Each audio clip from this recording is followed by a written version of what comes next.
ఆంధ్రప్రదేశ్ అసెంబ్లీలో ఆసక్తికరమైనటువంటి పరిణామం అయితే చోటు చేసుకుంది.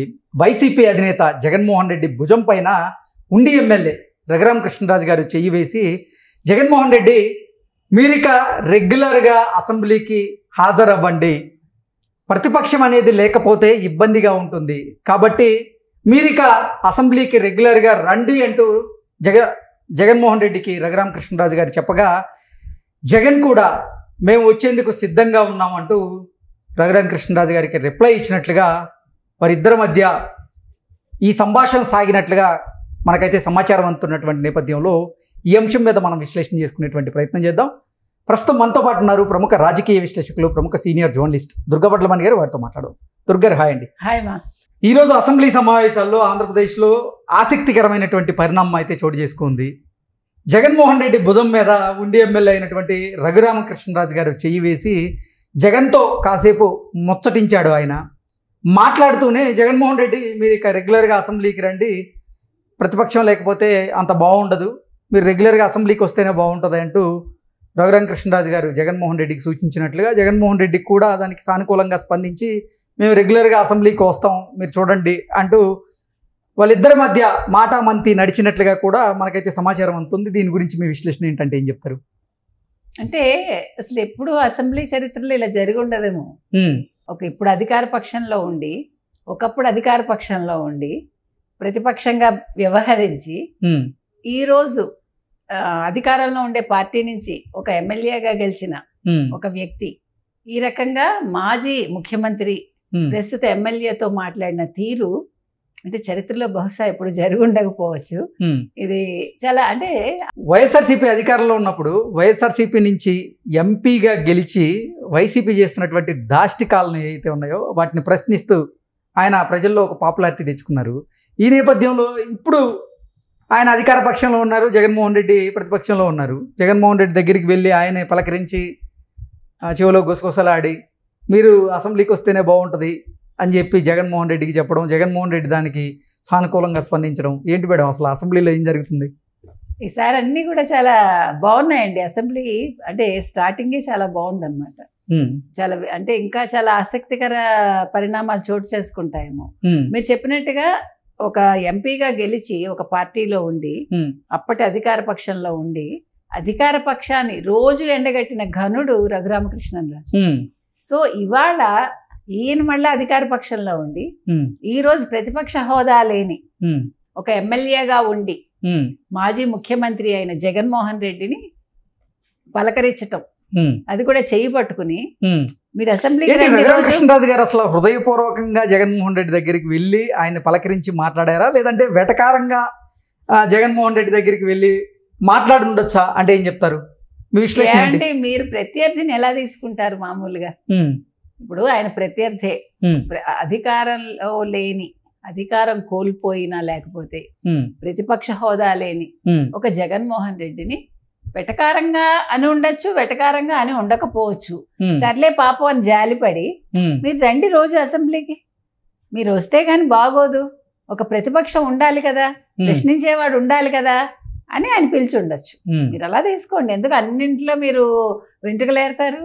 వెంట్రుకలేడడం కాదు, అసలు ఏంటి అంటే వెటకారంగా మాట్లాడి ఉండొచ్చా, లేదంటే నిజంగా హృదయపూర్వకంగానే జగన్మోహన్ రెడ్డి దగ్గరికి రఘురామ కృష్ణరాజు గారు వెళ్ళి ఆయన్ని పలకరించి ఆయనతో మాట్లాడి ఉండొచ్చా అనేది ఇప్పుడు సర్వత్రా ఆసక్తికరంగా మారింది.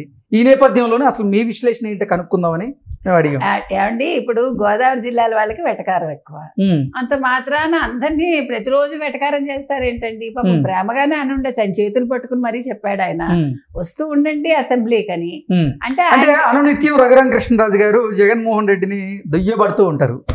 జగన్మోహన్ రెడ్డి పాలనలో ఆయన చేసినటువంటి అరాచకాలను, ఆయన చేసినటువంటి దాష్టికాలను అప్పుడు ప్రశ్నిస్తూనే ఇప్పుడు కూడా అసలు జగన్మోహన్ రెడ్డి అధికారాన్ని అడ్డం పెట్టుకొని నా మీద థర్డ్ డిగ్రీ ప్రయోగించారంటూ ప్రతిరోజు మీడియా ముందుకు వచ్చి మాట్లాడుతున్నటువంటి రఘురామ కృష్ణరాజు గారు ఉన్న ఫలంగా ఆయన జగన్మోహన్ రెడ్డి దగ్గరికి వెళ్ళడం ఏంది, హృదయపూర్వకంగా ఆయన్ని పలకరించడం, ఆయనతో మాట్లాడడం ఏంటనేది ఎవరికి అర్థం కానటువంటి ఒక సందిగ్ధావస్థలో ఉన్నారు. సో దానికోసమని అడిగాం. ఏమండి, అప్పుడు పాప ఆయన ఎండగట్టాడంటే, ఏమంటే థర్డ్ డిగ్రీ ప్రయోగిస్తే మనమైనా ఊరుకుంటామండి? ప్రజల ముందు చెప్పాడు ఆయన. ఇప్పుడు జగన్మోహన్ రెడ్డికి ఎవరైనా బాగుంటే భరించలేడు, అందుకని ఆయన చంపేద్దాం అనుకున్నాడు, చంపలేకపోయాడు. ఈయన మాటలతో చంపాలనుకుంటున్నాడు అలా అనుకోండి మీరు. ఓకే, ఇవాళ అంటే ఇంకా మాటలతో జగన్మోహన్ రెడ్డిని ఇబ్బంది పెట్టాలని. అంతే కదా. ఏమండి మనిషిని మనం కొట్టక్కర్లేదు, తిట్టక్కర్లేదు, మాట చాలు. అందులో జగన్మోహన్ రెడ్డికి ఉన్నదే పనికి మాలిన పౌరుషం. ఏదో సీమ పౌరుషం అంటాడు, నిజంగా సీమ వాళ్ళు ఇలా ఉండరు, చాలా రాయల్ గా ఉంటారు. నిజంగా చెప్తున్నా, అది ఎవరైనా సరే సీమ వాళ్ళు రాయల్ గా ఉంటారు, మనం ఒప్పుకోవాలి. ఎక్కడో కొంతమంది ఇట్లా తప్పి ఉంటారనమాట. అంటే వీళ్ళు నిజంగా రాయలసీమ రక్తమా కాదో మనకు తెలియదు అనుకోండి. ఏది ఏమైనా ఇవాళ రఘురామకృష్ణరాజు గారు పాపం జగన్మోహన్ రెడ్డి చేయి పట్టుకుని మీరు వస్తూ ఉండండి అసెంబ్లీకి అన్న వెంటనే ఆయన కూడా తప్పకుండా వస్తానండి, రెగ్యులర్ గా వస్తానండి అని చెప్పారట పాపం. చెప్పాక ఏంటి ఆయన కూడా సానుకూలంగా స్పందించి మాత్రమే అలా మాట్లాడారా, లేదంటే ఆయన కూడా వెటకరంగానే అలా మాట్లాడుండొచ్చా? కాదండి, ఇప్పుడు రాను అన్నాడు అనుకోండి, మళ్ళా రఘురామకృష్ణరాజు దానికి ఇంకేదో అంటారు. అందుకని ఎందుకు తంటా మనకి అనుకుని ఉంటాడు.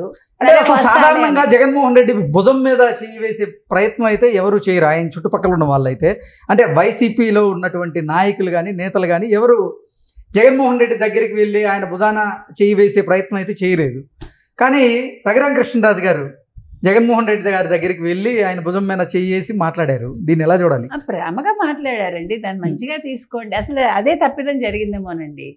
అసలు వైసీపీలో జరిగిన ఒక పెద్ద బ్లండర్ అనుకోండి, వాట్ ఎవర్. అసలు జగన్మోహన్ రెడ్డిని అనునయంగా దగ్గరికి తీసుకుని ఇంతవరకు ఎవరైనా మాట్లాడారా?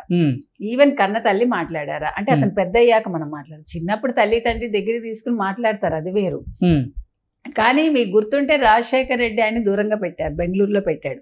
నువ్వు నా జోలికి రాకు అని చెప్పి అతని గోల భరించలేక నువ్వు బెంగళూరు దాటి హైదరాబాద్ అడుగు పెట్టద్దు, ఆంధ్రాకి అడుగు పెట్టద్దు అని గతంలో చెప్పాడని మనం విన్నాం. అలా కాకుండా అసలు అంటే సైకాలజీ మనం మాట్లాడుతున్నాం. అసలు ఒక వ్యక్తిని దగ్గరికి తీసుకుని అనునయంగా చెప్పి చూస్తే ఎలా ఉండేదో మనకు తెలియదు. ఇంతవరకు సీనియర్స్ కూడా ఆ పని చేయలేదండి. ఈవెన్ వైసీపీలో ఉండే సీనియర్స్ కూడా ఎవరు కూడా ఒక్కరోజు కూడా సరదాగా ఒక దగ్గరికి వెళ్ళడం, సరదాగా మాట్లాడటం 5 ఏళ్లలో ఎప్పుడైనా చూసామా?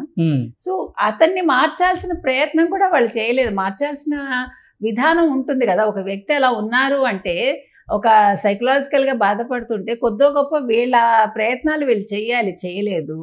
సో అందుకని రఘురామకృష్ణరాజు గారు ఇవాళ ఆ ప్రయత్నం చేశారని మీరు ఎందుకు అనుకోరు? ఒక మంచి సదుద్దేశంతో. ఓకే, సదుద్దేశంతోనే రఘురామకృష్ణరాజు గారు జగన్మోహన్ రెడ్డి దగ్గరికి వెళ్ళి ఆయన భుజం మీద చెయ్యి వేసి మాట్లాడినటువంటి నేపథ్యంలో ఇక రానున్న రోజుల్లో రఘురామకృష్ణరాజు గారు జగన్మోహన్ రెడ్డి మీద ఈ న్యాయ పోరాటం చేసేందుకు ఆయన సిద్ధంగా లేరని మనం భావించవచ్చా? అంటే ఏం చెప్తారు? అదేంటండి, తమ్ముడే తగవే, ప్యాకెటే బావమర్ది. ఓకే, అది వేరు ఇది వేరు, రెండు ఎట్లా ముడి పెడతారు మీరు కదా? అంటే జగన్మోహన్ రెడ్డిని క్షమిస్తేనే కదా ఆయన జగన్మోహన్ రెడ్డి దగ్గరికి వెళ్ళి ఆయన భుజం మీద చేసి కొంచెం హృదయపూర్వకంగా మాట్లాడగలిగేది. ఒకవేళ క్షమించలేకపోతే అంత హృదయపూర్వకంగా అంత మనస్ఫూర్తిగా మాట్లాడలేరు కదా. ఏమండి, క్షమాపణ దేనికి క్షమాపణ? అది కాదు. ఇక్కడ నువ్వు ఒక పార్టీకి ప్రతిపక్షంలో ఉన్నావు నువ్వు, కాబట్టి పార్టీ పరంగా నువ్వు రా నాయనా అని చెప్తున్నాడు. అంతేగాని నన్ను కొట్టిన దానికి నేను ఎలా మర్చిపోతాను, అది వేరు కదండి. మిమ్మల్ని చంపాలని చూసినప్పుడు మీరు ఎంత గొప్ప విశాల హృదయాలైనా వదిలేస్తారా కేసు పెట్టకుండా? మీరైతే దాడి చెయ్యరు, మీరు న్యాయబద్ధంగానే వెళ్తారు, అది వేరు. ఇక్కడ నువ్వు రా, చక్కగా నువ్వు నీ పార్టీ తరఫున ఒక నాయకుడిగా రా అని చెప్పాడు, అంతే. దానికి ఆయన ఓకే వస్తానన్నాడు, స్పందించాడు. ఇంకేం చేస్తాడు? రాను అంటే కూడా వదలడు కదా రఘురామకృష్ణరాజు, దేనికైనా రెడీగా ఉంటాడు ఆయన. మాటల్లో ఆయన నేనేమి ఎదుర్కోలేడు కదా, మాటల యుద్ధం చేయలేడు జగన్, మాట్లాడటం రాదు కదా. అందుకని అది అయిపోయాక ఆయన ఏం చెప్పారు, అసెంబ్లీ స్పీకర్ పయ్యావుల కేశవ్కి ఆయన పక్కనే నాకు సీట్ ఇవ్వండి రేపటి నుంచి అన్నాడు. జగన్మోహన్ రెడ్డి పక్కనే నా సీటు కూడా ఇవ్వండి పయ్యావుల కేశవ్ గారికి అడిగారు. అడిగితే ఆయన కూడా నవ్వుకుంటే అలాగే అంటూ చెప్పి ఆయన లాబీ నుంచి వెళ్ళిపోయారు. సో రేపటి నుంచి ఒకవేళ జగన్మోహన్ రెడ్డి శాసనసభకు వస్తే ఆయనకి నిత్యం నరకం, ఈయనకి నిత్యం నవ్వులు పూయిస్తాడు ఈయన Raghurama Krishna Raju. Okay madam, thank you so much.